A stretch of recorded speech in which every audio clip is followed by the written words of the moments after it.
Hello, my name is Justina, Vegetarian for Life Roving Chef. We support all the vegetarians and vegans, and today I'm going to show you how to make vegan carrot cake. To find this recipe, visit our website vegetarianforlife.org.uk. Let's start making this cake. We're gonna start with mixing the sugar and vegetable oil. I have vegetable oil here and I'm gonna pour it into the bowl. And I'm going to use a silicone whisk to whisk it up. So I'm going to use this whisk to whisk the oil until it's combined. Feel free to use any oil, sunflower or coconut. When the mixture is combined, we're going to start adding our egg replacer. You can use different egg replacers. To find out more about different egg replacers, please visit our website and find baking guide. So here's the egg replacer bought from the shop. So it's worth for 4 eggs. So I'm just gonna pour it all in and then I'm gonna whisk it all up, just as if I would use normal eggs. So I want this to be combined with the sugar and oil until there's no lumps left. It's beautifully combined. Now we can add our dry ingredients. We're gonna use plain flour. You can use half of plain flour with half of wholemeal flour, rye flour or any other flour. Here it's just plain.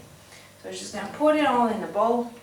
And now, because it's going to be too hard to whisk, then we're going to change it to a spatula just to mix it up with this. So we're just going to start mix it all up. Sugar and flour. When it starts combining together, we're going to start adding our baking powder and bicarbonate of soda. And then most important is the flavor. So we have spices. So we have here ginger, cinnamon, allspice and cloves. So just sprinkle that in and stir it all in. Let me show you, it's just starting to combine really nicely.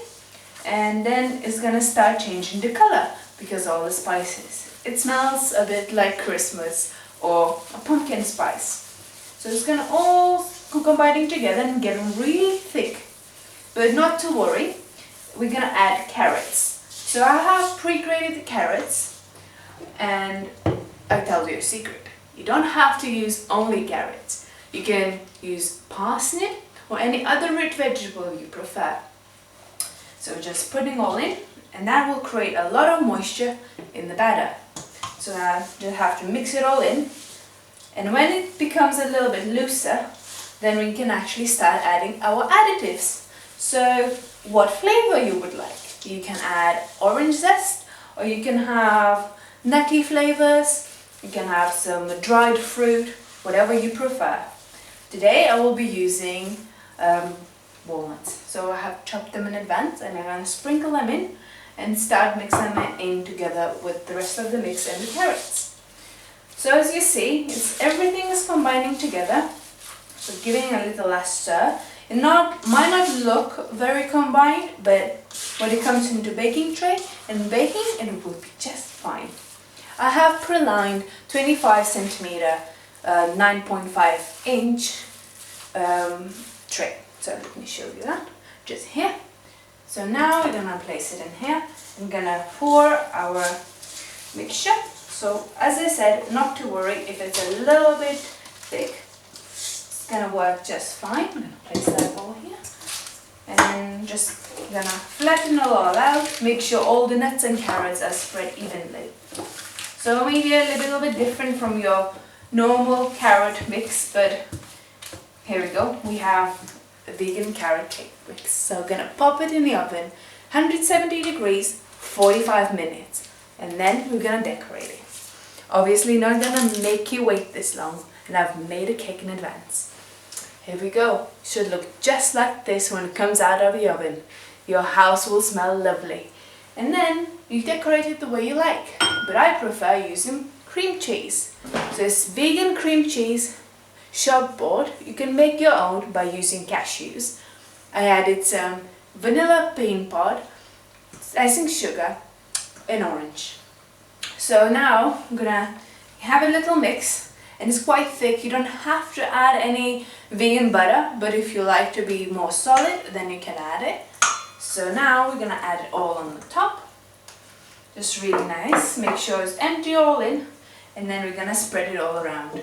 So make sure if you like to have a different pattern, you can pipe it, but then you unfortunately have to add more butter. So now we're just gonna sprinkle it on top, just spread it all out, and just do a little waves. You can do a little like this kind of motion on the spatula, and then you can see it is messy because I want it to be a little bit more rustic, so it looks like a little bit like a rosette. And then you can add any topping. So today we're gonna use cinnamon, so our cinnamon sticks, and then we're gonna use dried orange. I've dried this in advance, and then just place it on top. Here we go, and that's ready. You can find this recipe on vegetarianforlife.org.uk. Enjoy!